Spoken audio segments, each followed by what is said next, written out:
Hello guys, আসসালামু আলাইকুম। কেমন আছেন সবাই? আশা করি সবাই ভালো আছেন। আজকে চলে আসলাম নতুন একটা চ্যালেঞ্জিং ভিডিও নিয়ে। আজকে আমার একজন ফলোয়ার আমাকে চ্যালেঞ্জ দিয়েছে মরিচ খাওয়ার। তো অবশ্যই ওই আমার ফলোয়ারের মন রক্ষা করার জন্য আমি অবশ্যই চ্যালেঞ্জটা অ্যাকসেপ্ট করলাম। আজকে এই জায়গায় অনেকগুলো মরিচ, স্পাইসি, একদম দেশি মরিচ, খুবই স্পাইসি, ওই মরিচগুলো নিয়ে নিলাম। আমি অ্যাকচুয়ালি যতটুকু খাইতে পারি ততটুকু খাবো, যতটুকু আমি সহ্য করতে পারি, একদম অথেন্টিকভাবে। তো যদি আমার চ্যানেলটি ভালো লাগে অবশ্যই চ্যানেলটি সাবস্ক্রাইব করবেন, ফেসবুক পেজ মিস্টার ফুডম্যান অবশ্যই ফলো করবেন। তো শুরু করা যাক, লেটস স্টার্ট। কি বন্ধুরা,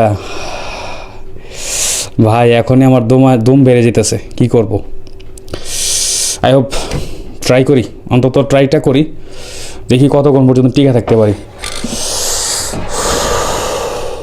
একদম আল্লাহ তবে আজকে রহমত করো।